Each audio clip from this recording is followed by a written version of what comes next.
Hi, this is Rajni Sharma, and you're watching The Voice of World Music Today. I'm very excited to introduce our guest for tonight.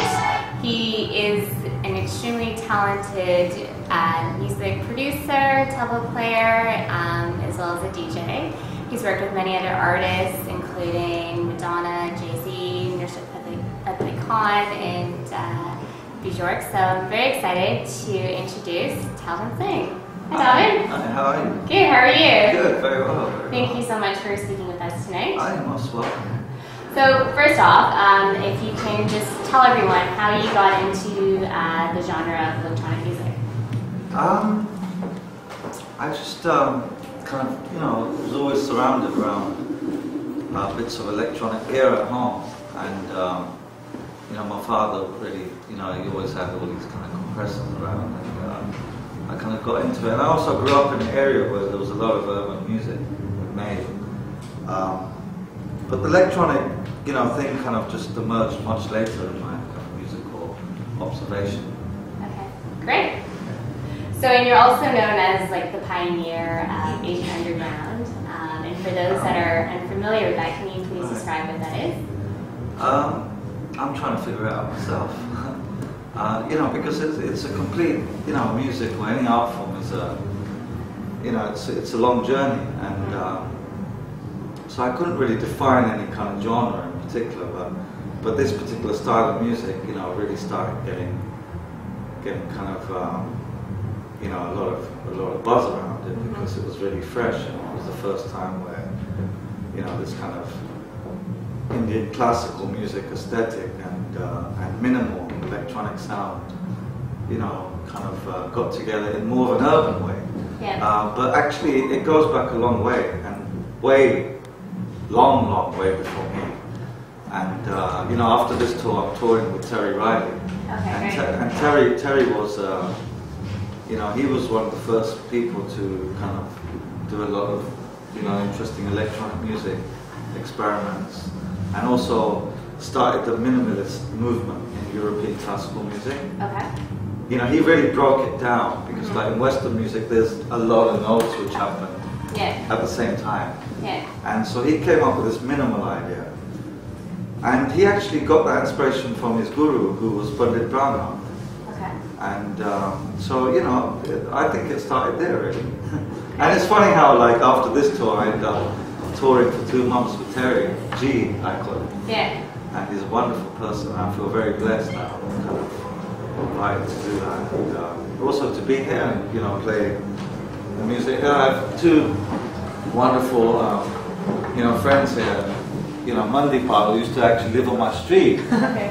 But now he's been living in Toronto for a while, and he's, fantastic artist, and he's kind of homebred in London, but Toronto too. So Great. he shares this kind of dual cultural identity, and then there's naval pandit, who's from my kind of turf, where I learnt my music from, and still continue to learn from my Guruji, and who's a master tabla player in the kind of, the Punjab school of playing, and very authentic in that school, which gives me the liberties to do a lot, because he was the kind of person, he taught us very few things. He said, look, you can make 100 out of this one thing, and so that's a great blessing. And Naval's an incredible singer. So they just happened to be here. So I just found them on the street. Wonderful. And next to that is Kiran, who's incredible young tabla player. It was so wonderful to hear him play today. Yeah.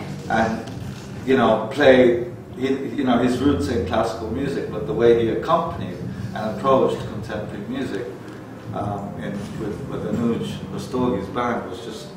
It was really quite touching to see how those things can develop, which is so natural, because I'm sure he listens to a lot of music other than Indian classical music, That's right. And so then it becomes very, very a natural thing. And I feel, we're all very, very blessed to have a lot of cultural kind of influences. Definitely. And it's great, to share them. Definitely. So as someone that, you are this talented classical Indian artist. Who, me? Absolutely. Talk about me. Yeah. You. And how did you decide to shy away from performing at concert halls and transition to performing at clubs and the underground scene? What was the motivation there, or what was your reason? It just kind of happened.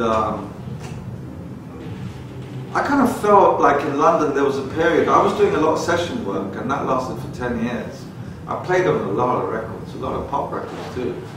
And then after that I just thought, I'm not going to do this anymore, and I'm going to start this record company, which we started in my basement, and then we started a club night, which was like in East London on a Monday night.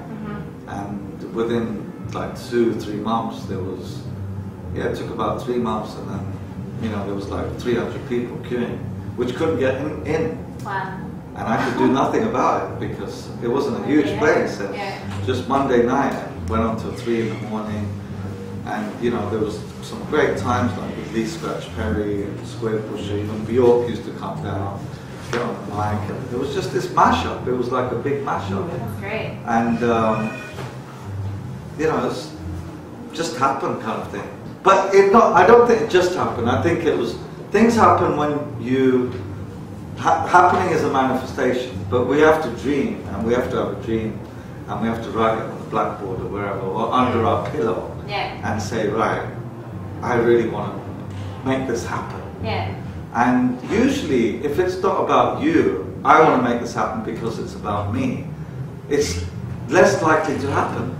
But when it's like the intentions more than yourself, it kind of happens. It just happens.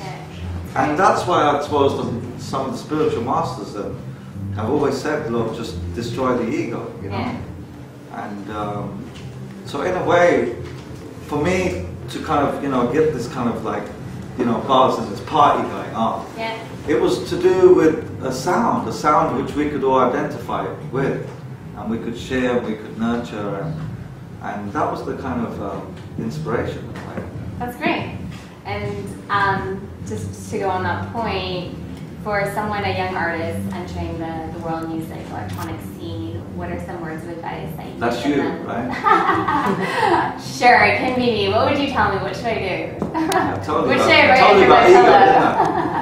ego, well, I think, we're lucky we have stable power supply, right?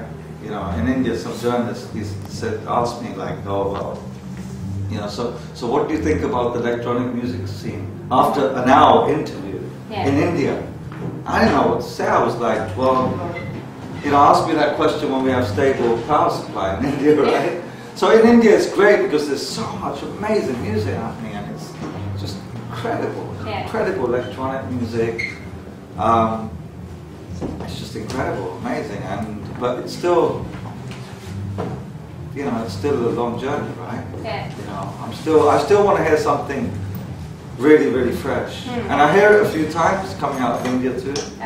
Like there's producers like my friend Samra, who's in Delhi, who's just done this incredible project which I saw on YouTube, which is, kind of like a documentary, and it's featuring, this incredible, brave person in Punjab who had all of his limbs cut off because he was politically singing Punjabi songs. And I don't know if you've seen that, but that was amazing. And what I'm saying, there's a lot of good things happening within music now. That hip hop's happening. Right? And there's an impact. There's an impact. There's an underground kind of buzz which will help create an impact. And so it's fantastic. Definitely. Well, thank you so much. Really appreciate you taking the time to speak with us tonight. Brilliant. Thank you. Thank you. This is Rajni Sharma, and you're watching The Voice of World Music Today.